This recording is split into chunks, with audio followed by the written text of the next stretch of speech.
अस्सलाम वालेकुम dear students, मैं हूं डॉक्टर बुरहान खान और आप लोग इस वक्त मुझे देख रहे हैं आपका अपना YouTube channel chemistry with doctor Khan पर। जैसा कि आपको मालूम है, हमने स्टार्ट किया हुआ है S&P ब्लॉक एलिमेंट्स को और इसमें इस वक्त हम पढ़ रहे हैं पीरियड थर्ड एलिमेंट्स। आज हम पढ़ेंगे इस वाले लेक्चर में जो कि लेक्चर नंबर 4 है, पीरियड थर्ड एलिमेंट्स की केमिकल प्रॉपर्टीज को। और केमिकल प्रॉपर्टी से मुराद क्या होता है, इनके केमिकल रिएक्शंस को हम पढ़ेंगे आज इस वाले लेक्चर में। तो यहाँ आप लिख ले कि पीरियड थर्ड के एलिमेंट्स, पहले तो आप पीरियड थर्ड एलिमेंट्स लिख लें। आप अगर देख ले तो मैंने मिटाया नहीं है, वही पीरियड थर्ड हमारा चल रहा है। तो यहां से मैंने एलिमेंट्स को मिटाए हैं, तो दोबारा लिखना होगा। कौन से एलिमेंट शामिल होते हैं इसमें? आपका sodium, magnesium, aluminium, silicon, phosphorus, sulphur, chlorine और आर्गन। यहां चूंकि हम केमिकल प्रॉपर्टीज की बात कर रहे हैं और केमिकल प्रॉपर्टीज से मुराद होता है केमिकल रिएक्शंस।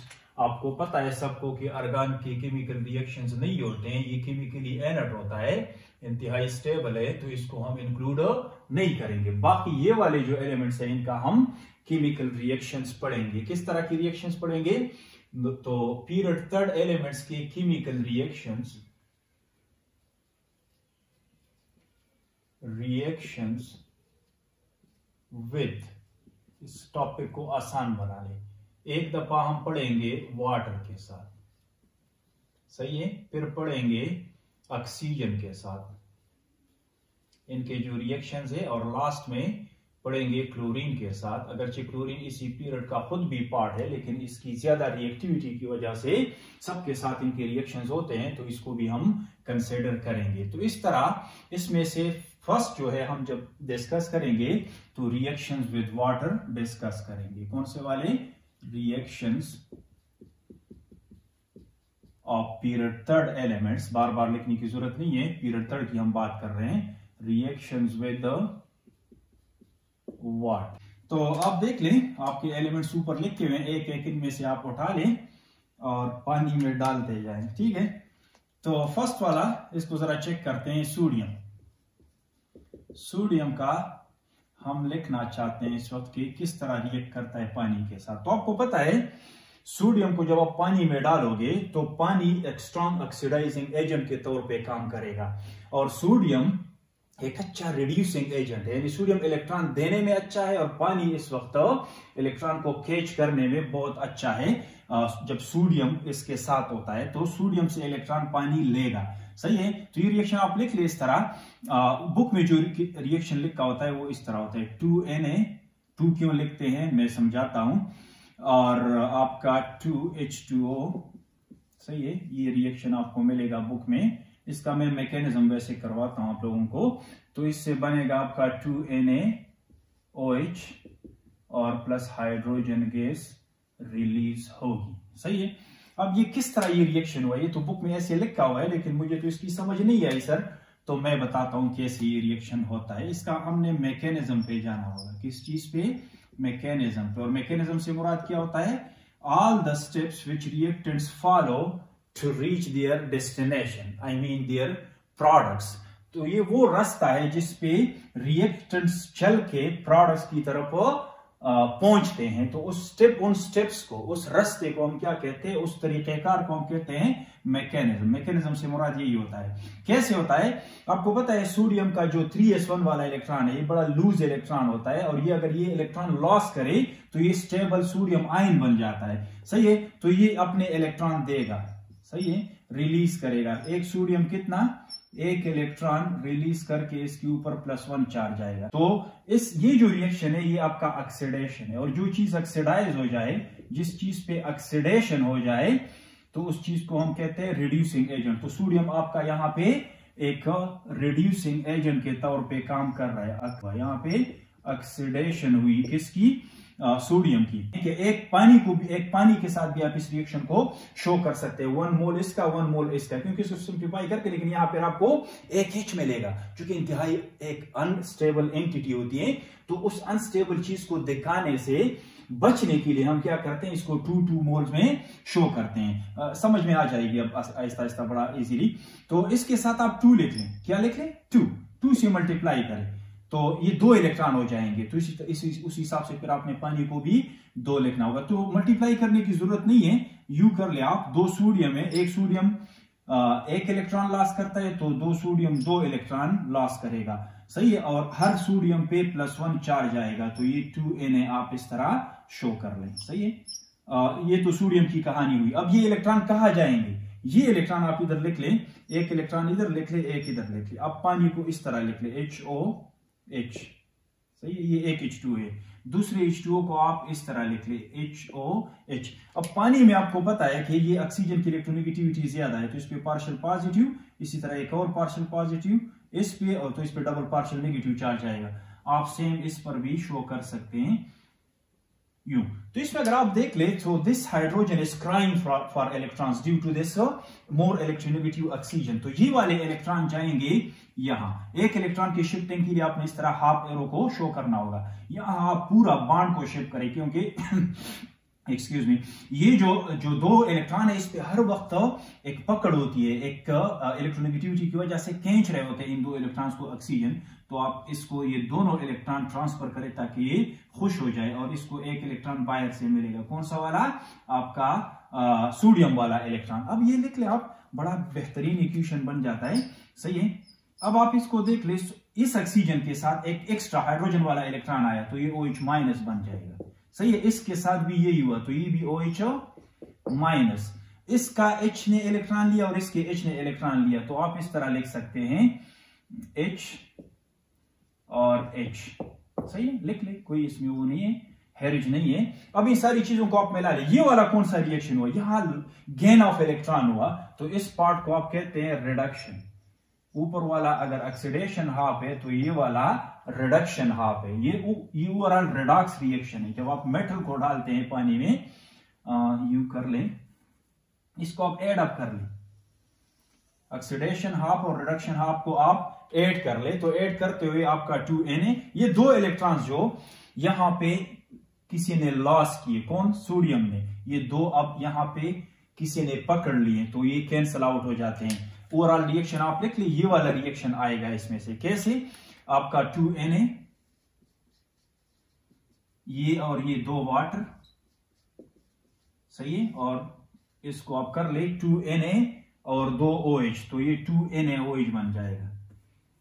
आप कंबाइन लिख सकते हैं, वैसे सोल्यूशन में इसी तरह होते हैं डिस्पर्स, लेकिन इक्वेशन में जब आप लिखते हैं तो 2NaOH इसको लिख सकते हैं, 2Na और ये 2 OH-, सही है। इस और इसको आप मिलाएं, क्योंकि ये बहुत ज्यादा रिएक्टिव है। एक हाइड्रोजन एटम है और इसके बगल में एक और भी हाइड्रोजन एटम है, तो ये एक दूसरे के साथ इस तरह बॉन्ड बनाएंगे। ये वाला कहेगा मेरा 1 इलेक्ट्रॉन ले लो, शेयर करता हूं, और ये वाला कहेगा मैं भी शेयर करता हूं, तो दोनों के बीच में सिंगल कोवेलेंट बॉन्ड बन जाएगा, जिसको आप यू लिख सकते हैं H2। और ये गैस है, ये सोल्यूशन में से उड़ेगा। ये निशान इसलिए हम डालते हैं, यहां लिखते हैं, ताकि शो करे कि ये गैस है और ये कोशिश करेगा कि सोल्यूशन में से निकल जाए। तो इस रिएक्शन को आप देख लें, बड़ा खूबसूरत आपको इसकी समझ आई होगी कि रिएक्शन कैसे होता है, चाहे वो ऑर्गेनिक कोई रिएक्शन हो, चाहे इनऑर्गेनिक रिएक्शन हो। इसका अपना एक मैकेनिज्म होता है, उस मैकेनिज्म के थ्रू आपने उस रिएक्शन को समझना होता है। तो सोडियम पानी के साथ इस तरह रिएक्ट करता है। सोडियम आपका रिड्यूसिंग एजेंट है। क्या है? रिड्यूसिंग एजेंट है। ये आपका ऑक्सीडाइजिंग एजेंट है, सही है। ओवरऑल रिएक्शन ये कौन सा है? रिडक्शन हाफ और ऑक्सीडेशन हाफ को जब आप कंबाइन कर देते हो, तो ये एक बेहतरीन मिसाल है रिडॉक्स केमिस्ट्री का। ये तो हो गई कहानी सोडियम की। अब आते हैं सोडियम के बाद हमारा है ये वाला, इसका तो हो गया रिएक्शन। अब इसका देखते हैं मैग्नीशियम का। तो मैग्नीशियम के लिए आप याद रखें, मैग्नीशियम का हम डिटेल में पढ़ेंगे कि किस तरह ये पानी के साथ रिएक्ट करता है।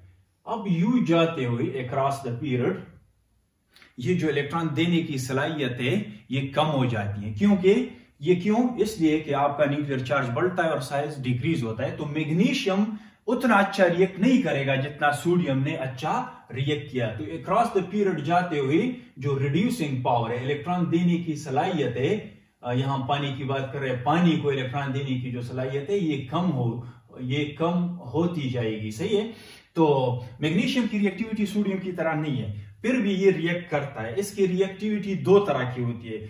फर्स्ट हम देखते हैं इसको विद कोल्ड वाटर। आपने सोडियम में ये नहीं होता, आप ठंडे पानी में डाले भी तो ये रिएक्शन आपको मिलेगा, लेकिन ये कोल्ड वाटर के साथ अलग बिहेव करेगा। और आपका स्टीम जो होता है, हॉट वाटर मीन स्टीम के साथ, आपने स्टीम बनाए हुए पानी का, उसके साथ अगर आप रिएक्ट करवा रहे हैं मैग्नीशियम को तो रिएक्टिविटी कुछ अलग होगी। सही है। तो इसको आप देखते हैं, मतलब रेट ऑफ रिएक्शन की बात कर रहे हैं, तो स्टीम के साथ फास्ट और कोल्ड वाटर के साथ ये स्लो रिएक्ट करता है। इसकी वजह यह है कि ये उसकी तरह रिएक्टिव नहीं है विद कोल्ड वाटर। ठीक है, ठंडे पानी में आपने मैग्नीशियम को डाला तो इसका रिएक्शन कैसे होगा, इस पे जरा बात करते हैं। कोल्ड वाटर रिएक्शन लिख लें, वही होगा, मैग्नीशियम आपका 2 इलेक्ट्रॉन दे सकता है। सही है, तो यहां टू सोडियम की जगह आप लिख लें मैग्नीशियम को एक बार, पानी आपका वही वाला 2 मोल लगेगा, रिएक्शन उसी तरह होगा, लेकिन इंतहाई स्लो रिएक्शन। काइनेटिकली ये रिएक्शन बहुत स्लो होगा, MgOH2। अब इसका डबल पॉजिटिव चार्ज होता है और इसका -1 होता है, तो होल ट्वाइस लिखना पड़ता है। सही है, और यहां भी आपका हाइड्रोजन गैस जो है वो रिलीज होगी। सही है, तो ये कोल्ड वाटर के साथ इसका रिएक्शन है, लेकिन याद रखिए ये रिएक्शन बड़ा स्लो होता है। सही, और ये रिएक्शन आप देख भी सकते हैं, आप किसी भी उसमें जाएं, लैब में जाए तो ये रिएक्शन आप कर सकते हैं। मैग्नीशियम का एक रिबन सा होता है, आप उसको अगर इसमें डालें, कोल्ड वाटर में डाल से, मैं रेड से बना रहा हूं, ये आपका कोई पीस है मैग्नीशियम का, आपने इसमें डाल दिया। सही है, तो बड़ा स्लो रिएक्शन होगा। आपको कैसे पता चलेगा कि यहाँ रिएक्शन हो रहा है, यहां से आपको बबल्स नजर आएंगे, स्लो छोटे छोटे बबल्स। सही है, और ये बबल्स कुछ वक्त के बाद जो है रुक जाएंगे, तो ये रिएक्शन हो रहा है दरअसल, ये वाला रिएक्शन। ये जो मैग्नीशियम हाइड्रोक्साइड है ये लेयर बनाता है इसके ऊपर, आपका ये जो मैग्नीशियम है इसके ऊपर इसकी एक लेयर बनती है। सही है, और इस लेयर की वजह से अंदर वाला जो मैग्नीशियम है अब वो वाटर के साथ कांटेक्ट से बाहर हुआ, वाटर अब उस पर नहीं पहुंचता, तो इसी वजह से जितना रिएक्शन हो रहा था सरफेस वाले ने किया, अंदर वाले जो एटम्स है मैग्नीशियम के वो अब रिएक्ट नहीं कर रहे, तो ये बहुत स्लो रिएक्शन होता है। कुछ वक्त बाद ये रिएक्शन ऑलमोस्ट स्टॉप हो जाता है।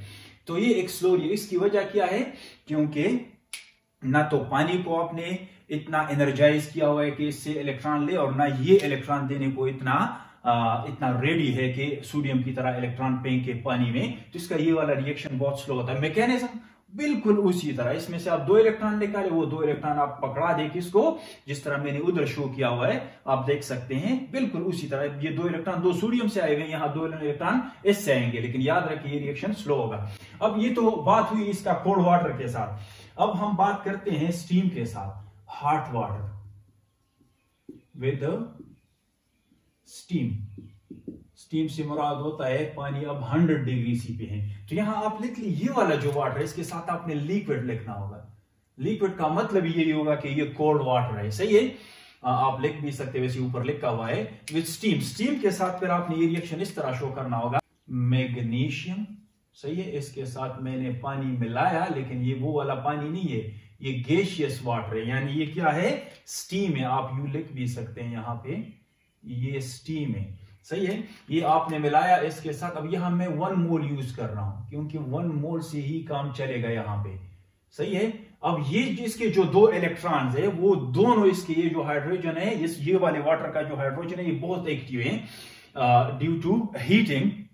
सही है, तो ये दोनों हाइड्रोजन इसमें से 2 इलेक्ट्रॉन पकड़कर H2 गैस बनाएगी, तो ये H2 गैस आपका यहां पे निकल जाएगी, और ये ऑक्सीजन जो डबल नेगेटिवली चार्ज हुआ इन 2 हाइड्रोजन की वजह से, तो ये O-2 हो गया और ये Mg+2 है, तो आपका बनेगा मैग्नीशियम ऑक्साइड। और ये बड़ा अच्छा रिएक्शन होता है, ये व्हाइट फ्लेम के साथ जलता है। दरअसल ये आपका जो मैग्नीशियम है ये व्हाइट फ्लेम के साथ जलता है ऑक्सीजन की वाटर की मौजूदगी में इस तरह, और ये व्हाइट पाउडर बनाता है। ये किस चीज के व्हाइट पाउडर होंगे, आपका ये जो मैग्नीशियम ऑक्साइड है ये इसके व्हाइट पाउडर बन जाएंगे। तो इसकी रिएक्शन को आपने 2 तरह से शो करना हो। मैकेनिज्म बिल्कुल उसी तरह जिस तरह मैंने सोडियम के केस में आप लोगों को दिखाया। मैग्नीशियम के बाद अब आते हैं एल्यूमिनियम की तरफ। क्या एल्यूमिनियम भी उसी तरह रिएक्ट करेगा? नहीं, वही सेम स्टोरी है। एल्यूमिनियम के केस में तो आप और भी आगे चले गए पीरियड में, तो इसका साइज भी छोटा है, इसका जो न्यूक्लियर चार्ज है वो भी ज्यादा है, और यही वजह है कि इसका आप इलेक्ट्रॉन देने की सलाहियत उसी तरह नहीं है जिस तरह मैग्नीशियम का है, तो ये और भी स्लो रिएक्ट करेगा। इसके लिए फिर आपने क्या करना होगा, दो चेंजेस करने होंगे। एक तो ये कि आपने इसको, आपका जो वाटर है ये स्टीम आपने यूज करना होगा, कोल्ड वाटर इसके साथ रिएक्ट नहीं करेगा। दूसरा ये कि आपको बहुत स्ट्रांगली हीट करना पड़ेगा, हीटिंग देना होगी, सही है। और साथ साथ आपने इसको पाउडर भी बनाना होगा, पाउडर, ताकि इसका सरफेस एरिया बढ़े, क्योंकि जब ये रिएक्ट करेगा पानी के साथ इस अंडर दीज कंडीशंस, तो ये एल्यूमिनियम ऑक्साइड बनाएगा, और एल्यूमिनियम ऑक्साइड का जो लेयर बनता है बाकी वाले एल्यूमिनियम के ऊपर, वो वाटर प्रूफ होता है, तो उसमें पानी फिर अंदर नहीं जा सकता, तो रिएक्शन आपका स्टॉप होगा।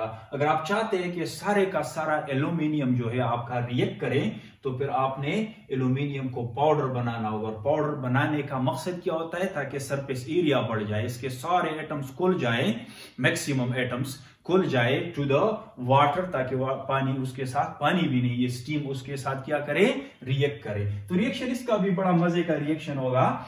आपको पता है अब मैग्नीशियम 2 इलेक्ट्रॉन दे सकता है, तो एल्यूमिनियम आपका 3 इलेक्ट्रॉन दे सकता है, लेकिन स्लोली। इसके लिए हमने कंडीशंस बनाए, अब ये बचेगा नहीं, ये रिएक्ट करेगा, सही है। तो एल्यूमिनियम आपका 3 इलेक्ट्रॉन दे सकता है, और आपको पता है इस वाले केस में, स्टीम के केस में, पानी का एक वाटर लिक्विड जो वाटर होता है, कोल्ड वाटर, उसमें पर वाटर मॉलिक्यूल 1 इलेक्ट्रॉन की कैपेसिटी होती है। मतलब कैपेसिटी तो ज्यादा होती है, लेकिन जब वो एक्सेप्ट कर सकता है तो 1 इलेक्ट्रॉन को एक्सेप्ट, इसलिए हाइड्रोक्साइड आयन बनाता है। लेकिन जब आप स्टीम यूज करते हैं तो रिएक्टिविटी ज्यादा होती है यहाँ पे, फिर तो आपके पानी में जो 2 हाइड्रोजन है, 2 हाइड्रोजन को आपने 2 इलेक्ट्रॉन देने होंगे, तो मैग्नीशियम के 2 इलेक्ट्रॉन तो इसने यहाँ पे कैच कर ली। अब एल्यूमिनियम जो है ये 3 इलेक्ट्रॉन फेंकता है, 3 इलेक्ट्रॉन दे सकता है, सही है। अब पानी 2 कैच कर सकते हैं, स्टीम वाला जो पानी है, सही है। तो 1 एल्यूमिनियम से आपने कितने निकाले, 3 निकाले, 2 तो पानी ने पकड़ लिए, 1 रहता है, सही है। आप एक और एल्यूमिनियम को बीच में लाए ताकि इसका पेयर मिल जाए। उस एल्यूमिनियम के 2 जो है दूसरे वाटर ने पकड़ ली, 1 उसका बचा, 1 पिछले वाले एल्यूमिनियम का, तो इन 2 इलेक्ट्रॉन के लिए एक और वाटर आपको चाहिए। तो एल्यूमिनियम कितने आपने कंज्यूम की, 2, सही है, 2 एल्यूमिनियम, और पानी आपको 3 चाहिए, सही है, 3। ये रिएक्शन भी स्लो होता है, लेकिन अंडर दीज कंडीशंस हम इसको फास्ट बना देते हैं, स्टीम, हीटिंग और पाउडर एल्यूमिनियम। तो क्या बनेगा आपका Al2O3, सही है। इसको आप यू भी कर सकते हैं, एल्यूमिनियम पे कितना चार्ज आया, यू। कुछ स्टूडेंट्स यहां वीक होते हैं, तो एल्यूमिनियम ने कितने इलेक्ट्रॉन दिए, 3, सही है। ऑक्सीजन ने कितने एक्सेप्ट की, यहाँ पे पानी के अंदर जो ऑक्सीजन है इसने कितने एक्सेप्ट की, दरअसल इसने हाइड्रोजन वाले इलेक्ट्रॉन दिए, और हाइड्रोजन को मिले एल्यूमिनियम से, तो इसको कितने इलेक्ट्रॉन मिले, हर पानी में 2-2 इलेक्ट्रॉन मिले। एक ऑक्सीजन की अगर बात करें तो इस पे -2 और इस पे +3। आपको पता है ये वाला चार्ज इधर आता है और ये वाला चार्ज इधर जाता है, तो ये आपका, आपने फिर यू शो करना होगा, मैं नहीं मिटा रहा, कुछ स्टूडेंट्स वीक होते हैं इस पे।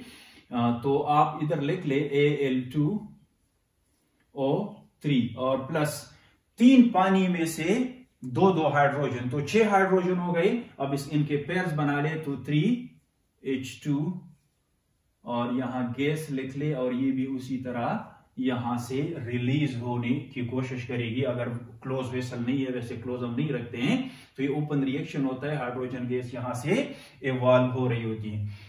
तो इसका अगर मैकेनिज्म लिखना चाहे, बिल्कुल उसी तरह, इनके जो 6 इलेक्ट्रॉन्स हैं आपने पानी को उसी तरह देने होंगे, अगर आप मैकेनिज्म शो करना चाहते हैं, जिस तरह मैंने सोडियम के केस में, मैं बार बार इसलिए दिखा रहा हूं कि ये एक ही मैकेनिज्म कॉपी है सबके लिए, उसी को फॉलो करके सबका आप मैकेनिज्म हैं। हमारा इसके बाद वाला जो है वो है सिलिकॉन। सिलिकॉन और भी स्लो है पानी के साथ रिएक्शन में। इसकी वजह वही है जो मैंने बयान की। ये रिएक्ट करेगा, लेकिन कैसे करेगा, इसके लिए भी आपने स्टीम को यूज करना हो। आम पानी के साथ ये रिएक्ट नहीं करेगा, सही है। और स्ट्रॉन्ग हीटिंग, सिर्फ हीटिंग भी नहीं बल्कि स्ट्रांगली आपने इसको हीटिंग देनी होगी, सही है, स्ट्रॉन्ग हीटिंग आप कहें।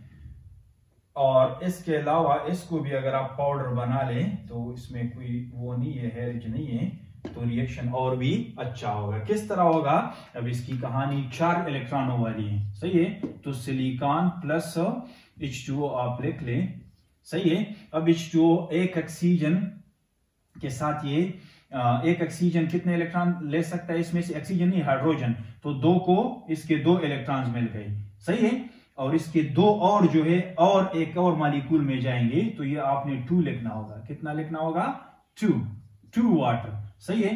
तो आप देख ले अब रिएक्शन बड़ा अच्छा हो जाएगा। 2, सही है। तो SiO2 ये सिलिकॉन का ऑक्साइड होता है, सही है। स्टीम के केस में हाइड्रोक्साइड नहीं बनेंगे, क्या बनेगा, ऑक्साइड्स बनेंगे, सही है। और ये आम पानी के साथ तो रिएक्ट नहीं करता, तो इसलिए हमने स्टीम को शो करना। तो यहां लिख लीजिए, इसको कभी भी मिस नहीं करना। ये वाला जो आपका है ये गैसियस है, कौन सा है, गैसियस मतलब स्टीम है, सही है। वैसे मैंने उधर लिखा हुआ है, लेकिन यहां भी don't miss it, must write it, must show it that you are using steam, क्योंकि आम पानी इसके साथ रिएक्ट नहीं करेगा। यहां 2 पानी में से 2 हाइड्रोजन के मॉलिक्यूल निकलेंगे, सही है। तो ये आपका गैस के तौर पे रिलीज होगी। सिलिकॉन का भी क्लियर हो गया। अब आते हैं फास्फोरस। याद रहे जो आपका फास्फोरस और सल्फर है, यहां वैसे मैं लिख रहा हूं रेड में, इनको बुक में दिए भी नहीं है इनकी रिएक्शंस, सही है। तो यहां आप लिख लेते फास्फोरस और सल्फर जो है they don't react with water. Phosphorus and sulphur don't react with the water, चाहे वो स्टीम हो चाहे वो कोल्ड वाटर हो, इसके साथ इनकी रिएक्शंस नहीं होती। इसकी वजह क्या है,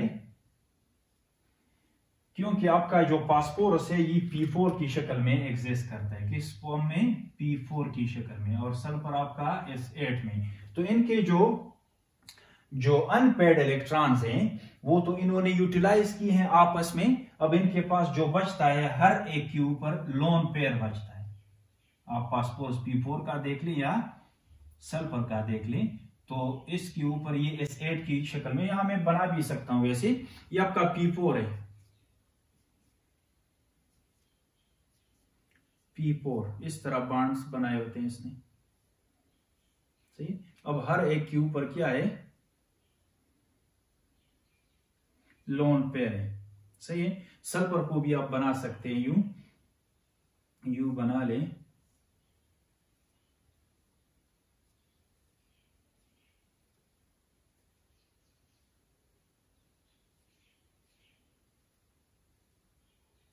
सही है। अब इसके ऊपर आप लोन पेयर शो करें, सही है। यहां वैसे 2 होते हैं लोन पेयर्स ऑक्सीजन की तरह, लेकिन एक को मैंने शो किया।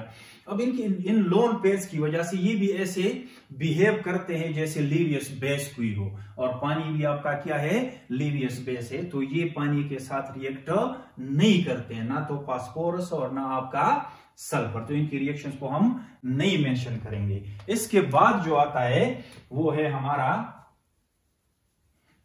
सिलिकॉन के बाद का जो है वो है फास्फोरस सल्फर, और इसके बाद क्लोरीन है। क्या है, क्लोरीन पानी के साथ इसका हम रिएक्शन चेक कर रहे हैं। तो क्लोरीन Cl2 गैस को जब आप पानी में डालते हैं बाय फोर्स यानी हाई प्रेशर पर, तो ये डिजॉल्व हो जाता है पानी में, और इसकी जो डिसोल्यूशन है पानी में वो केमिकल यानी रिवर्सिबली रिएक्ट करके डिजॉल्व हो जाता है।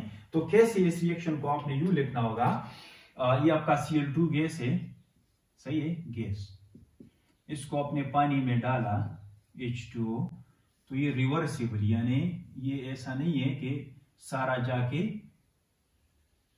वहां पे डिजॉल्व हो गया। तो कुछ क्लोरीन गैस हर वक्त पानी के सरफेस के ऊपर आपको फील होगी, क्योंकि रिवर्सिबली एब्जॉर्ब होता है, सही है। और ये रिवर्सिबली जब एब्जॉर्ब होता है उसमें डिजॉल्व हो जाता है पानी में, तो ये पानी, ये लिक्विड वाटर है वैसे, सही है, इसका अपना कलर ग्रीन होता है, तो ये जो सोल्यूशन बनता है ये भी ग्रीन, ये पेल ग्रीन कलर का कोई सोल्यूशन बनता है। तो ये दरअसल इसके अंदर, पानी के अंदर HCl और HOCl बनाता है। HOCl क्या है?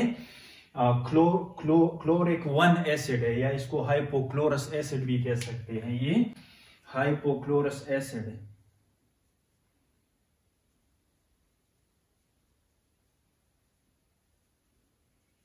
या इसको आप क्लोरिक 1 एसिड भी कह सकते हैं, क्योंकि क्लोरीन का जो ऑक्सीडेशन स्टेट है इसमें +1 है, तो उसके सामने आपने 1 लिखना होगा। सही है, क्लोरिक 1 एसिड। इसके और भी इस तरह ऑक्सी एसिड बन सकते हैं, तो उनसे डिफरेंशिएट करने के लिए आपने 1 लिखना होगा। दूसरे वाले में इसकी ऑक्सीडेशन स्टेट पर डिफरेंट होती है क्लोरीन की। ठीक है, तो ये हाइपोक्लोरस एसिड है।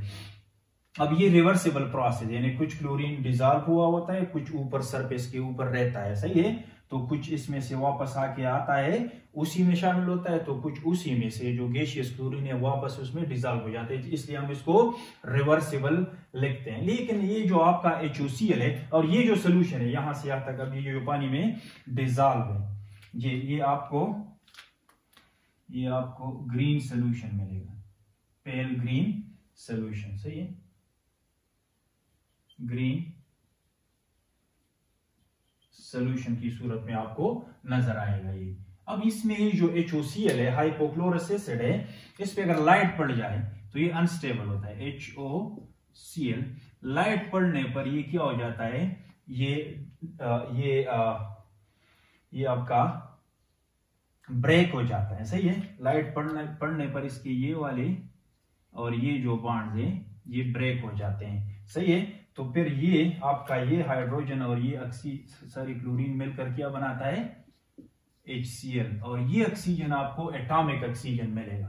सही है, तो एटॉमिक ऑक्सीजन को शो करने के लिए अच्छा ये है कि आप इसके साथ इस तरह लिख ले 1/2 और इसको O2 बना ले। फिर वही चीज है जो हमारे पास बना, एक ऑक्सीजन बना, ये दरअसल एक ऑक्सीजन है, लेकिन इसको शो करने का ये तरीका इसलिए अच्छा है कि आप मॉलिक्यूलर फॉर्म में इसको शो कर रहे हैं। सही है, तो ये स्टेबल है, इसी वजह से स्टेबिलिटी का लिहाज रखते हुए इसको हम इस तरह लिखते हैं। वैसे दरअसल ये एटॉमिक ऑक्सीजन है, ये इसके साथ कटेगा और ये इसके साथ कटेगा। अब ये ओवरऑल रिएक्शन आप लिख लें। ओवरऑल रिएक्शन इसका आपने एक Cl2 मिलाया, क्या मिलाया? एक Cl2, ये वाला। सही है, और ये चीज तो आपने इधर, अगर ये कट जाता है उधर प्रोड्यूस होने के बाद यहां पर ये दोबारा कंज्यूम हो जाता है, खत्म हो जाता है, तो इसलिए इसको हम काटते हैं ड्यूरिंग द रिएक्शन प्रोड्यूस। और फिर अगर लाइट मौजूद है, क्या चीज मौजूद है? लाइट मौजूद है, तो लाइट की मौजूदगी में फिर ये मैं एक फोटॉन को शो कर रहा हूं। इस तरह अगर फोटॉन्स इस पे पड़ रहे हैं तो ये फिर इसके बॉन्ड ब्रेक हो जाते हैं और ये HCl बन जाता है और आपको एटॉमिक ऑक्सीजन मिलता है। ये तो चीज कट गई, ये आपको H2O। सही है, तो Cl2 H2O के साथ मिला और इसने दरअसल क्या बनाया? आप HCl और ये HCl, 2 HCl बनाए। सही है, और एक आपका ये वाला ऑक्सीजन। तो इस तरह का रिएक्शन होता है क्लोरीन और पानी के बीच। आप लोग इसको अच्छी तरह से नोट कर ले। मैं साइड पे हो जाता हूं, इसको फिर इरेज करके हम आएंगे। ये जो मैंने इधर लिखा हुआ है वाटर का तो रिएक्शंस हो गए सबके साथ। अब हम ऑक्सीजन का देखेंगे कि ऑक्सीजन के साथ किस तरह ये जो 7 एलिमेंट्स है पीरियड तड़के रिएक्ट कर देते हैं। आप नोट कर ले इसको, मैं साइड पे हो जाता हूं। तो पीरियड थर्ड एलिमेंट्स का हमने वाटर के साथ रिएक्शंस देख लिए कि किस तरह ये रिएक्ट करते हैं। अब वाटर के बाद आते हैं ऑक्सीजन की बारी है। ऑक्सीजन के साथ इनके केमिकल रिएक्शंस को हम देखते हैं। तो यहां से मैं वाटर को अब रिमूव कर रहा हूं और यहां मैं लिख रहा हूं ऑक्सीजन। ठीक है, तो रिएक्शंस विद ऑक्सीजन किसके? ये जो पीरियड थर्ड के हमारे 7 एलिमेंट्स हैं, इनके रिएक्शंस को हम देख रहे हैं। ऑक्सीजन, ये अब ऑक्सीजन है, कंपटीटर कौन सा है, अब वाटर के बाद ऑक्सीजन है। तो ये बात बड़ा अच्छा क्लियर होना चाहिए आप लोगों को कि पानी से ऑक्सीजन जो है ये ज्यादा स्ट्रॉन्ग ऑक्सीडाइजिंग एजेंट है, तो वो वाले रिएक्शंस अब थोड़े फास्ट होंगे, सही है, क्योंकि ऑक्सीजन ज्यादा रिएक्टिव है एज कंपेयर टू वाटर। देखते हैं कैसे होता है। पहले आप इधर लिख लें सोडियम का, सही है। सोडियम तो ऐसे है कि इसको हम बचा के रखते हैं ऑक्सीजन से, सही है, बहुत ज्यादा रिएक्टिव है। तो सोडियम कैसे रिएक्ट करेगा, आपको पता है, एक सोडियम जो है एक इलेक्ट्रॉन दे सकता है, सही है, इस पे +1 चार्ज आएगा, ये इलेक्ट्रॉन इसने निकाला। अब एक ऑक्सीजन को O2 में 2 ऑक्सीजन होते हैं, पर ऑक्सीजन 2 इलेक्ट्रॉन चाहिए। कितने चाहिए, 2 इलेक्ट्रॉन। अब ऑक्सीजन जब आएगा तो O2 की शक्ल में आएगा। कैसे, O2 की शक्ल में। तो इसमें 2 ऑक्सीजन है और हर एक को 2 इलेक्ट्रॉन चाहिए, तो कितने इलेक्ट्रॉन चाहिए, 4 इलेक्ट्रॉन चाहिए। तो इसको आपने फिर 4Na लिखना होगा। यहां आपके आयंस कितने बनेंगे, 4Na+, सही है। और कितने इलेक्ट्रॉन्स पर सोडियम एटम, एक इलेक्ट्रॉन, 4 है तो 4 इलेक्ट्रॉन यहां पे निकल गए। अब ये चार जो इलेक्ट्रॉन है ये वाले जो ऑक्सीजन है आपके O2 वाले, सही है, O2 आप इस तरह शो कर सकते हैं इजीली। ये वाले बॉन्ड फिर ब्रेक होंगे, सही है, ये जो डबल बॉन्ड है ये ब्रेक होगा, 2 इलेक्ट्रॉन इसको मिलेंगे, सही है, 4 है ना इलेक्ट्रॉन वो वाले, सही है, और 2 आप इधर बना ले कहीं, सही, ये और ये दोनों इसके पास आ गए, सही है, और ये दोनों इसके पास चले गए। तो टोटल आपको ऑक्सीजन से जो आपको मिलेगा, इधर आप लिख लें, ये भी रिडॉक्स रिएक्शन है, जिस तरह मैंने सोडियम का पानी के साथ शो किया, यहां अब सोडियम का शो कर रहा हूं मैं आप लोगों को ऑक्सीजन के साथ। कैसी रिएक्शन हो गया, 2 O2 में से जो ऑक्सीजन है हर एक पे -2 चार्ज आया, 2 इलेक्ट्रॉन बाहर से लिए इन्होंने, और 2 है तो 2 इधर लिखना होगा आपने, सही है। ये तो बात खत्म हुई, 2O2- बन गया। अब ये जो 4 इलेक्ट्रॉन है, ये रिएक्शंस आप देख लें, यहां लॉस ऑफ इलेक्ट्रॉन हुआ तो इसको ऑक्सीडेशन कहते हैं, सोडियम ऑक्सीडाइज हो गया। जो चीज ऑक्सीडाइज हो जाती है उसको हम रिड्यूसिंग एजेंट कहते हैं, तो ये आपका रिड्यूसिंग एजेंट है सोडियम। और इलेक्ट्रॉन किसने पकड़े, किसने गेन की, ऑक्सीजन ने, यहां आपको नजर आ रहा होगा। तो ये वाला जो है ये आपका रिडक्शन हाफ है, सही, हाफ आप लिख ले साथ तो और भी क्लियर हो जाएगा। ये ऑक्सीडेशन हाफ है और ये आपका रिडक्शन हाफ है। अब इन दोनों को आप मिला ले, कंबाइन कर लें, तो ऑक्सीजन का सोडियम के साथ जो रिएक्शन है बड़ा इजीली क्लियर हो जाएगा। ये जो आपके 4 इलेक्ट्रॉन है, कितने हैं, 4, उधर आपके प्रोड्यूस हो गए तो इधर कंज्यूम हो गए, तो ये 4 इलेक्ट्रॉन आपने फिर यूं काटने होंगे, सही है, इन 4 इलेक्ट्रॉन्स के साथ। तो इलेक्ट्रॉन की तो कहानी खत्म हो गई, इसने लॉस किए, इसने गेन किए, और रिजल्ट क्या मिला हमें, दरअसल 4Na ने रिएक्शन किया एक ऑक्सीजन मॉलिक्यूल के साथ, जो हमें मिला इससे ये Na, सही है। एक O-2 को कितने Na चाहिए, 2 Na, क्योंकि Na पे +1 चार्ज होता है, तो Na2O, सही है, Na2O। अब ऑक्सीजन कितने हैं, 2 है, सोडियम आपके कितने हैं, 4 है, तो इसको अगर आप 2 से मल्टीप्लाई करें तो दोनों बैलेंस हो जाते हैं इस तरह। तो ये जो ऑक्साइड बना, ये वाला ऑक्साइड, इसमें अगर आप देख लें तो ऑक्सीजन पे कौन सा चार्ज है, -2 चार्ज है। तो ऑक्साइड्स, ये जितने भी आप एलिमेंट्स यहां पे जिनका मैं रिएक्शन करवा रहा हूं ऑक्सीजन के साथ, सबके ऑक्साइड्स बनेंगे। ऑक्साइड्स क्या है, बाइनरी कंपाउंड्स है किसी एक एलिमेंट का ऑक्सीजन के साथ, यानी इसमें 2 ही एलिमेंट्स होंगे, एक ऑक्सीजन मस्ट होगा, इसलिए इसको हम ऑक्साइड कहते हैं, और दूसरा इनमें से कोई होगा या कोई कुछ भी हो सकता है, सही है। तो इस तरह के कंपाउंड्स को हम ऑक्साइड्स कहते हैं। तो यहां जो बनने वाले हैं वो है ऑक्साइड्स। अब ऑक्साइड्स को जरा हमने देखना होगा कि ऑक्साइड्स के जो टाइप्स है वो कौन कौन से हैं। ऑक्साइड्स, ऐसे ऑक्साइड्स जिनमें ऑक्सीजन पर -2 चार्ज होता है, इनको हम कहते हैं नॉर्मल ऑक्साइड्स। क्या कहते हैं, नॉर्मल, बिल्कुल नॉर्मल ये रिएक्शन हुआ, एक ऑक्सीजन को 2 इलेक्ट्रॉन चाहिए। अगर आप इसके इलेक्ट्रॉनिक कॉन्फ़िगरेशन को देख लें तो नॉर्मली इसको 2 इलेक्ट्रॉन मिल गए, तो इसको हम कहते हैं नॉर्मल ऑक्साइड्स। जब ऐसे होता है कि आपका ये वाला जो O2 है, इसमें से एक पाई बॉन्ड टूट जाए और एक इलेक्ट्रॉन ये वाला ले ले और एक इलेक्ट्रॉन ये वाला गेन करे, सिर्फ एक एक इलेक्ट्रॉन गेन करे, तो इसको फिर आप कह सकते हैं कि एक ऑक्सीजन पे कितना चार्ज आया, -1 का चार्ज आया, जो दरअसल इस तरह होगा। ये दरअसल ऐसे होगा, 2 ऑक्सीजन आपस में कनेक्टेड होंगे, सही है, और हर एक ऑक्सीजन पे -1 चार्ज होगा। इस तरह के ऑक्साइड्स को हम कहते हैं परऑक्साइड, और इसमें जो बीच वाला बॉन्ड है 2 ऑक्सीजन के बीच, इसको कहते हैं परऑक्साइड बॉन्ड। तो ये परऑक्साइड्स है। परऑक्साइड्स कौन से होंगे, जिसमें ऑक्सीजन के ऊपर -1 चार्ज होगा।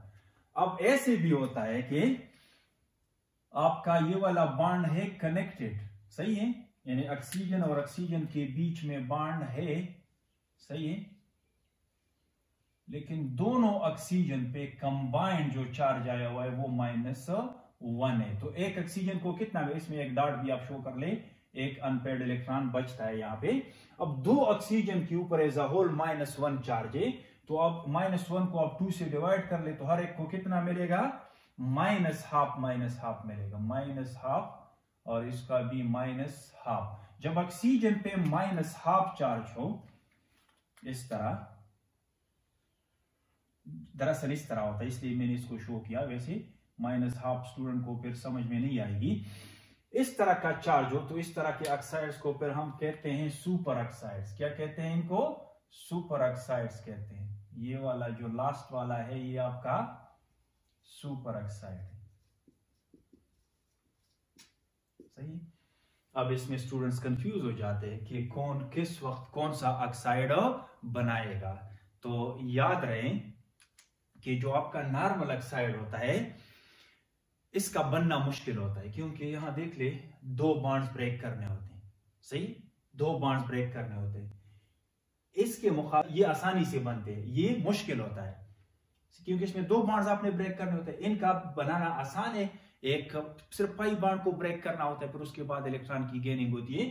तो ये और ये वाले काइनेटिकली बहुत फेवरेबल है, मतलब बहुत जल्दी बन जाते हैं, और ये थर्मोडायनेमिकली फेवरेबल है, यानी कुछ वक्त के बाद जो है ये बनता है। लेकिन ये वाला स्टेबल होता है और ये वाले अनस्टेबल होते हैं। ये स्टेबिलिटी और अनस्टेबिलिटी जो है ये भी एक रिलेटिव चीज है, ये डिपेंड करता है, याद रखें, ये डिपेंड करता है कि इनके साथ काउंटर आयन कौन सा है। इनके साथ तो हर कोई चलेगा, इनके साथ हर कोई चलेगा, क्योंकि इसमें कोई वो नहीं है, एक ऑक्सीजन के ऊपर -2 चार्ज है, बस जो भी आए इसकी वैलेंसी को, इसके चार्ज को फुलफिल करे, न्यूट्रल बनाए एज अ होल, तो कंपाउंड एग्जिस्ट करेगा।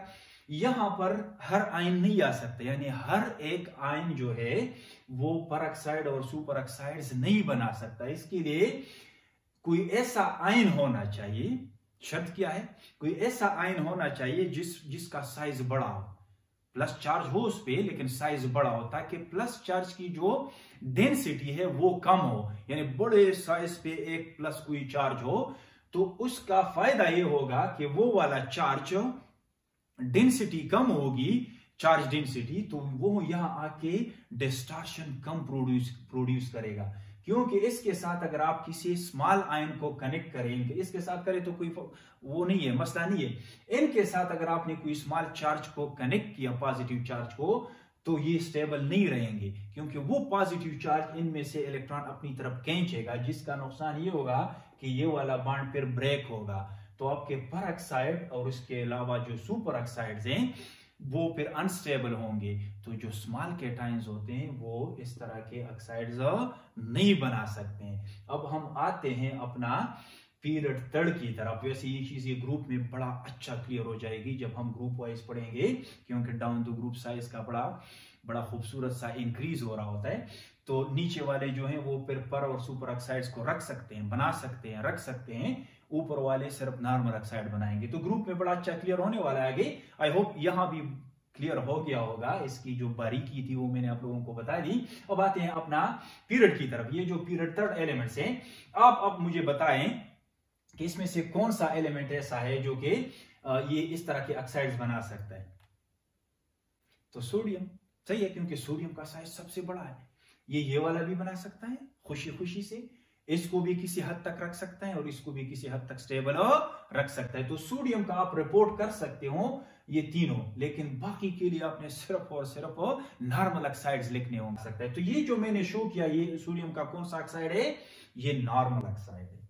ये कौन सा है? नॉर्मल ऑक्साइड है। ये सोडियम का नॉर्मल ऑक्साइड है।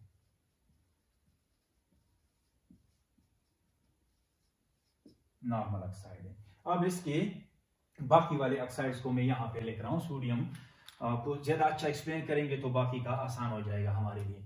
अब सोडियम का ये वाला जो ऑक्साइड है Na2O, अगर इसको आप Na2O इसको आप मजीद ऑक्सीजन दें, सही है। यहां आप देख सकते हैं कि ये लिमिटेड सप्लाई है, सही है। यहां आप एक्सेस में ऑक्सीजन इसको प्रोवाइड करें, मतलब उससे ज्यादा कुछ और ऑक्सीजन आप इसको एक्सपोज कर रहे हैं, तो इससे क्या होगा, यहां पर आपने थोड़ा सा इसको हीटिंग भी देनी होगी, क्योंकि ये बॉन्ड एंथैल्पीज इसकी बहुत ज्यादा है। तो ये फिर आपको बना के देगा Na2O2, जो दरअसल यूं होगा आपका O और O, इस पे -1, इस पे -1, एक Na प्लस इसके लिए आएगा काउंटर करने के लिए, और एक Na+ आपका इधर आएगा। तो इस तरह का जो ऑक्साइड है ये आपका है पर ऑक्साइड। इसको आप क्या कह सकते हैं? पर ऑक्साइड। आप देख ले तो हर ऑक्सीजन पे कौन सा चार्ज है?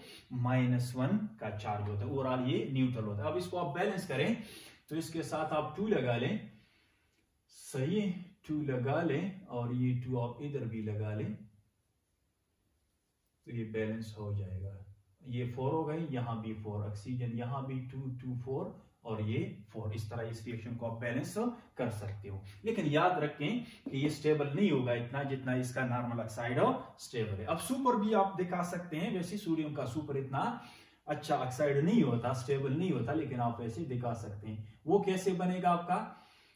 आप इस तरह कर लें, 2Na और प्लस O2 को आप हटाएं, सही है। अब ऑक्सीजन बहुत ज्यादा है, लेकिन यहां आप देख लें 2 मोल के ऊपर 1 मोल, यहां से एक सोडियम के ऊपर आप जो है 1 मोल ऑक्सीजन यूज कर रहे हैं, तो वो एक्सेस वाला केस है। लेकिन यहां आपने इसको हीट करना होगा, सही है, यहां भी हीटिंग की जरूरत होगी।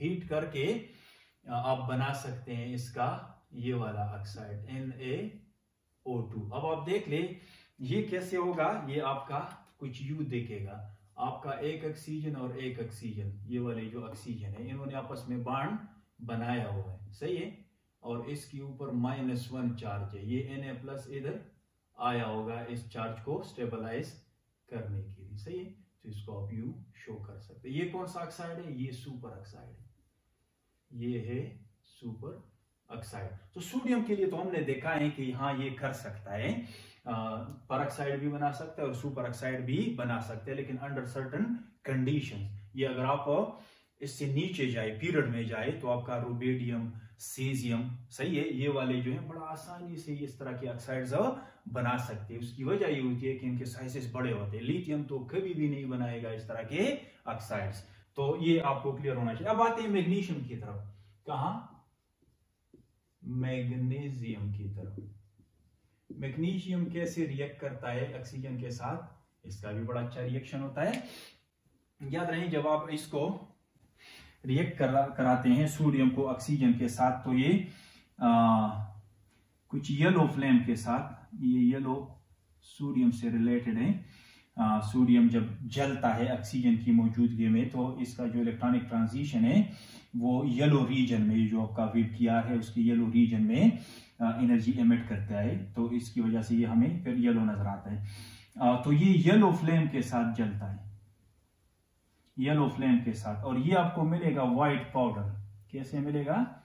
White powder. सोडियम ऑक्साइड आपका व्हाइट पाउडर होता है। तो ये जो नॉर्मल रिएक्शन है इसको आप इस तरह से लिख सकते हैं। मैग्नीशियम का फिर ये होगा, मैग्नीशियम जो है आपका ये भी ऑक्सीजन की मौजूदगी में जलता है, सही है, रिएक्ट करता है, सही, ऑक्सीजन के साथ रिएक्ट करेगा, क्योंकि ये पानी की तरह नहीं है, ऑक्सीजन ज्यादा रिएक्टिव है, तो ये रिएक्शन हो जाएगा बड़ा इजीली। ऑक्सीजन और मैग्नीशियम रिएक्ट करके ये 2 इलेक्ट्रॉन दे सकता है। यहाँ पर एक ऑक्सीजन जो है 2 इलेक्ट्रॉन ले सकता है, तो 2 मल्टीप्लाइड बाई 2 4। कितने इलेक्ट्रॉन की रिक्वायरमेंट है? 4, और यहाँ 2 इलेक्ट्रॉन ये दे सकता है, तो इसको आप 2 कर लें, इसको आप 2 कर लें, सही है। तो 2 मैग्नीशियम सेटिस्फाई कर सकते हैं नॉर्मली किसको, ऑक्सीजन को, तब जाके इसका नॉर्मल ऑक्साइड कुछ यू बनेगा। अब ये सुपर और परऑक्साइड नहीं बना सकता, बना भी ले तो इनको रिटेन नहीं कर सकता, रख नहीं सकते, इसकी मौजूदगी में वो वाले ऑक्साइड पर अनस्टेबल होंगे due to distortion, due to its high positive charge density. तो इस तरह का रिएक्शन होता है बड़ा इजीली, इसको समझने में मेरे ख्याल में कोई मुश्किल नहीं होनी चाहिए आपको। ये आपका ऑक्सीजन गैस है, मैग्नीशियम के साथ आपने मिलाया तो ये व्हाइट फ्लेम के साथ जलता है, व्हाइट फ्लेम के साथ, और आपको मिलता है व्हाइट पाउडर किस चीज का, मैग्नीशियम ऑक्साइड का। ठीक है, मैग्नीशियम के बाद अब आते हैं एल्यूमिनियम के बाद, एल्यूमिनियम की तरफ। एल्यूमिनियम किस तरह रिएक्ट करेगा, बिल्कुल एग्जैक्टली उसी तरह, लेकिन इसका रिएक्शन थोड़ा स्लो होगा। तो इसके लिए आपने एल्यूमिनियम को हीट करना होगा, इवन मैग्नीशियम को भी हीट करना पड़ता है इनिशियली, तो इसको तो लाजमी आपने हीट करना होगा, क्योंकि एल्यूमिनियम में से इलेक्ट्रॉन निकालना, ठीक है ऑक्सीजन एक तगड़ा है, वो है रिएक्टेंट है, लेकिन यहाँ ये बड़ा स्लो होता है इलेक्ट्रॉन देने में, तो इसके लिए फिर आपने इसको हीट करना होगा। तो इसको आपने हीट करना होगा एक बार, सही है, और इसको अपने पाउडर भी बनाना होगा। पाउडर इसलिए बनाते हैं कि जिस तरह मैंने वाटर के केस में बात की वहां पे स्टीम के केस में, वहां भी एल्यूमिनियम ऑक्साइड बनता है। तो एल्यूमिनियम ऑक्साइड आपका फिर एक स्ट्रॉन्ग कोटिंग के तौर पे काम करता है, और जो अंदर के एल्यूमिनियम के एटम्स होते हैं वो फिर रिएक्शन में हिस्सा नहीं ले सकते। तो इसको अगर आपने पूरा रिएक्ट करवाना है तो इसको अपने पाउडर बनाना होगा, सही है। स्ट्रांगली हीट और पाउडर के बाद जो है आप इसमें से ऑक्सीजन गैस को पास करें तो रिएक्शन होगा। कैसे होगा, इसकी स्टाइकोमेट्री को भी बड़ा आसानी से रेडॉक्स रिएक्शन है फिट कर सकते हैं। इलेक्ट्रॉन को आप बैलेंस करें तो आपका इक्वेशन भी बैलेंस आएगा। एक एल्यूमिनियम कितने इलेक्ट्रॉन दे सकता है, 3।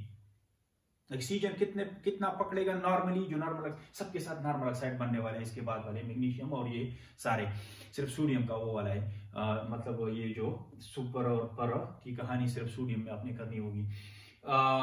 एक एल्यूमिनियम आपका कितने इलेक्ट्रॉन दे सकता है ऑक्सीजन की मौजूदगी में, 3 इलेक्ट्रॉन। ऑक्सीजन को कितने चाहिए, 2, सही। इसने 3 लॉस की, ऑक्सीजन ने 2 पकड़ लिए, ऑक्सीजन कितने हो गए, 1, सही है।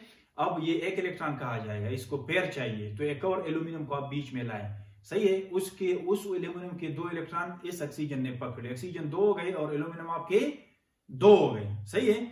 अब इस एल्यूमिनियम का, दूसरे एल्यूमिनियम का जो ऑक्सीजन इलेक्ट्रॉन बचा उसके साथ पेयर अप हो जाएगा, तो एक और ऑक्सीजन आपको चाहिए, तो 2 एल्यूमिनियम और 3 ऑक्सीजन चाहिए आपको। इसी तरह से आप इस रिएक्शन को बैलेंस कर सकते हैं। 2 एल्यूमिनियम ने 6 इलेक्ट्रॉन लॉस किए, ऑक्सीजन को कितना चाहिए, 2 पर 1 में 2 होते हैं ऑक्सीजन, सही है। तो टोटल कितने होने चाहिए आपको, 6 इलेक्ट्रॉन के लिए आप इस तरह कर लें, 3O2 लिख लें, क्या लिख लें, 3O2, इसको आप 4 कर लें, इसको आप फिर 4 कर लें, सही है। तो यहाँ टोटल कितने इलेक्ट्रॉन हो गए, इलेक्ट्रॉन को जरा कर लें ताकि स्टूडेंट को क्लियर हो जाए। ये एक 3 इलेक्ट्रॉन को लॉस कर सकते हैं, तो 4 multiplied by 3 is equal to 12 electron होगा। ये कितना, 3 इंटू, यानी ये एक ऑक्सीजन कितने इलेक्ट्रॉन ले सकता है, 2, सही है। तो 2 को किस चीज से मल्टीप्लाई करूं ताकि ये इलेक्ट्रॉन पूरे हो जाए, ये भी 12 हो जाए, सही है। तो 6 से मल्टीप्लाई करना। अब 6 ऑक्सीजन ऐसे तो नहीं आते कि ऑक्सीजन ऑक्सीजन ऑक्सीजन, ये तो पेयर्स की शक्ल में आता है, तो पेयर्स को 2 से डिवाइड करे, सही है। तो ये 3O2 आपने लिखना होता है, तो इस तरह भी ये 12 इलेक्ट्रॉन आपके हो जाएंगे, सही है। तो ये सही है, हमने सही किया हुआ है इसको। अब आप चेक कर लें इसका ऑक्साइड कैसे होता है। आपको पता है आपका जो एल्यूमिनियम है इस पे +3 चार्ज आया, क्योंकि एक एल्यूमिनियम कितने इलेक्ट्रॉन लॉस करता है, 3। ऑक्सीजन ने कितने गेन किए पर ऑक्सीजन, 2। और ये आपने सीखा होगा आपका जो इससे पहले वाली यानी ग्रेड 11th और आपका ग्रेड 10th है, आपको सिखाया होगा टीचर्स ने, नहीं तो यहां मैं सिखाता हूं। ये वाला चार्ज इधर आता है और इसका फिर इधर आता है, तो ये क्या बनेगा आपका, इधर लिख ले, खैर है, इसको इंसर्कल करें, फिर वहां आप शो ना करें बल्कि यहाँ पे इस तरह लिख ले, Al2O3। तो इस तरह का ऑक्साइड आपका बनेगा, सही है। ये भी व्हाइट पाउडर होगा, क्या होगा, व्हाइट पाउडर, इस तरह आप इसको दिखा सकते हैं। एल्यूमिनियम के बाद आते हैं सिलिकॉन की तरफ। सिलिकॉन इजीली रिएक्ट नहीं करेगा। क्यों नहीं करेगा?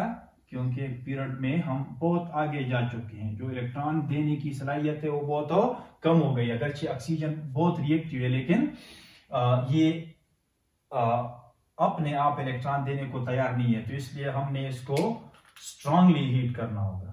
स्ट्रांग हीट, स्ट्रांग हीटिंग, सही है। और नहीं तो इसको फिर आप पाउडर भी बना सकते हैं, वैसे जरूरत नहीं है क्योंकि इसके ऊपर जो कोटिंग की कहानी है वो नहीं होगी, रिएक्ट करेगा स्ट्रांग हीटिंग के बाद। ये आप देख लें, ये सिलिकॉन है, सही है। और आप ऑक्सीजन को इसके साथ, एक सिलिकॉन 4 इलेक्ट्रॉन, और यहाँ कितने चाहिए? एक को 2 तो 2 को 4। तो सिंपल सीधा स्ट्रेट फॉरवर्ड इक्वेशन है आपका SiO2 ऑक्साइड बनेगा, सिलिकॉन डाई ऑक्साइड बनता है, सही है। इसके बाद आते हैं फास्फोरस की तरफ। अब पानी के साथ तो फास्फोरस नहीं रिएक्ट कर रहा था, लेकिन ऑक्सीजन नहीं छोड़ने वाला है इसको। ऑक्सीजन इसको रिएक्शन करने पर मजबूर करता है, सही है, क्योंकि ऑक्सीजन की रिएक्टिविटी ज्यादा है। तो ऑक्सीजन जब इसके साथ आप मिलाते हैं, तो फास्फोरस का जरा देख लें। फास्फोरस के पास कितने, फास्फोरस का जो वैलेंस शेल इलेक्ट्रॉनिक कॉन्फ़िगरेशन है, वैसे आप डिटेल में फिर कर सकते हैं, लेकिन इसके 3s में 2 और 3p में 3 इलेक्ट्रॉन होते हैं। ये इसकी कहानी है, 3s2 3p3। अगर ये वाले इलेक्ट्रॉन लॉस करे, सिर्फ ये वाले यूटिलाइज करे रिएक्शन में, तो ये फिर कैसे बनेगा? 3s2 3p0। अगर ऑक्सीजन को ये वाले इलेक्ट्रॉन दे वैसे ये कोवेलेंट बॉन्ड होता है, लेकिन शिफ्ट करे उसकी तरफ, ऑक्सीजन खींचे इसमें से, तो ये वाला फिर कौन सा फास्फोरस होगा? ये आपका +3 वाला फास्फोरस होगा। लेकिन अगर ये इसके साथ ये पांचों के 5 इलेक्ट्रॉन ये यूटिलाइज करे फॉर बॉन्ड फॉर्मेशन, ये भी यूटिलाइज करे, ऑक्सीजन को दे दे, ऑक्सीजन की तरफ शिफ्ट करे, वैसे ये कोवेलेंट बॉन्ड होता है, उसी तरह आयनिक नहीं होता, लेकिन फिर भी शिफ्टिंग किसकी तरफ होती है? ऑक्सीजन की तरफ। तो 5 इलेक्ट्रॉन इसमें से दूर चले गए, तो इस पे कितना चार्ज आएगा? ये, और ये आप इसका इलेक्ट्रॉनिक कॉन्फ़िगरेशन फिर किस तरह लोगे? ये वाले भी किसी और ने यूटिलाइज किए और ये वाले भी इसके गए, तो इस पे कितना चार्ज आएगी? अब ये P5 है, +5, सही।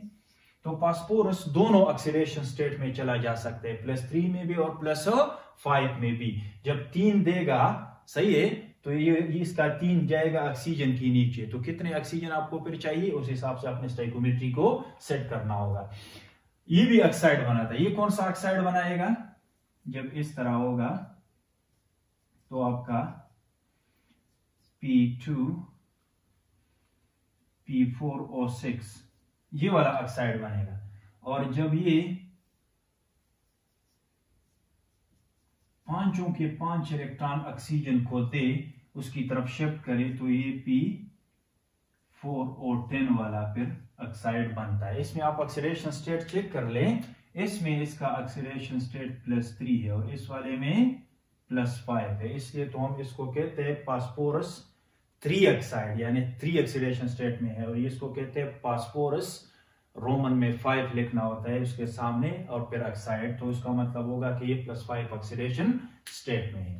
ठीक है, अब लिख लें इनकी रिएक्शंस, लिख ले। आपका फास्फोरस, याद रहे फास्फोरस P4 की शक्ल में होता है, मॉलिक्यूलर है, तो P4 + O2 एक दफा ये मिक्सचर बनता है। वैसे जब आप फास्फोरस का रिएक्शन कराते हैं ऑक्सीजन के साथ, तो दोनों बनते हैं, तो आपको P4O6 भी मिलेगा, और इसी तरह ये P4 है और ऑक्सीजन के साथ इसने रिएक्ट किया, तो ये आपको ये वाला भी देगा P4O10। अब इसको आप बैलेंस करें, अब यहाँ 6 हो गए, तो इधर आप 3 लिख लें, P4 तो सब में है, सही है, और इसमें आप लिख ले 10 हो गए, तो यहाँ आप 5 लिख लें। तो ये डिपेंड करता है कितने ऑक्सीजन के साथ ये फेस करता है, तो इसकी भी चांसेस है और इसके भी चांसेस है, क्योंकि ये ऑक्सीजन में आपने घेरा हुआ है, ऑक्सीजन आपने ऐड किया हुआ है, सॉलिड फास्फोरस के आसपास ऑक्सीजन मौजूद है, तो इसको दोनों चांसेस है इसके पास। +3 में भी जा सकता है, तो ये वाला ऑक्साइड भी आपको मिलेगा, +5 में भी जा सकता है, तो आपको ये वाला ऑक्साइड भी मिलेगा। इसका जो रिएक्शन होता है,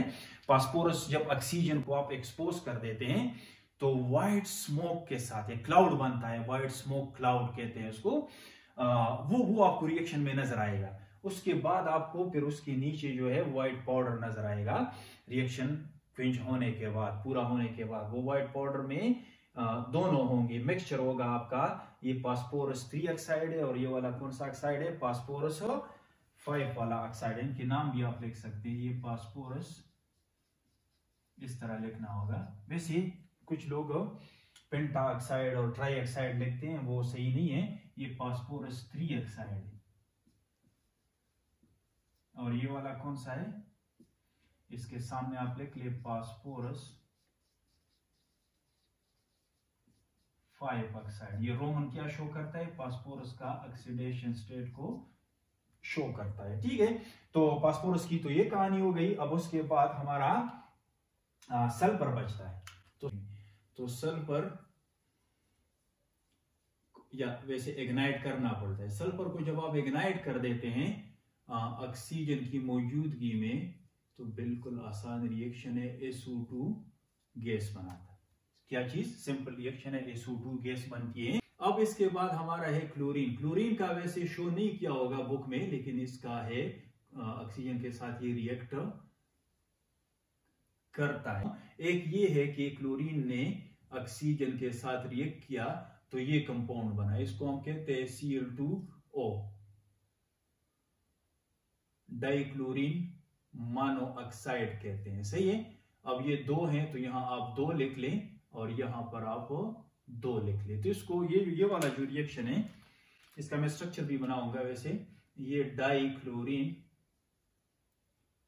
मोनोऑक्साइड है, डाइक्लोराइड मोनोऑक्साइड भी कह सकते हैं, मोनोऑक्साइड है। एक इसका ये रिएक्शन होता है कि Cl2 ने ऑक्सीजन के साथ रिएक्ट किया, लेकिन ऑक्सीजन एक्सेस में भी है और आप इसको हीट भी कर रहे हैं, तो ये वाला भी एक ऑक्साइड बनता है Cl2O7। इसको हम कहते हैं डाइक्लोरीन हेप्टा ऑक्साइड। इसका क्या नाम है, डाइक्लोरीन हेप्टा ऑक्साइड कहते हैं इसको। इसको भी आप बैलेंस करें तो ये आपका क्लोरीन 2 ऑक्सीजन को यहां 2 से मल्टीप्लाई करें तो ये 2 4 हो गए। अब 2 7 14, तो यहां आप 7 लिख लें तो ये बैलेंस हो जाएगा इस तरह 7। वैसे ये दोनों रिएक्शन बुक में नहीं है, लेकिन यहां हम चूंकि तरतीब में आ रहे हैं और ये रिएक्ट करता है तो हमने फिर लिखना होगा कि इसका किस तरह रिएक्शन होता है। अब ये और ये अंडर डिफरेंट कंडीशंस है। सही है। ये उस वक्त है जब इतनी एनर्जी आप नहीं दे रहे हैं, इतना हीट नहीं कर रहे हैं, तो फिर जो है आपका डाइक्लोरीन मोनोऑक्साइड बनेगा। इसमें क्लोरीन की जो ऑक्सीडेशन स्टेट है वो +1 है। सही है।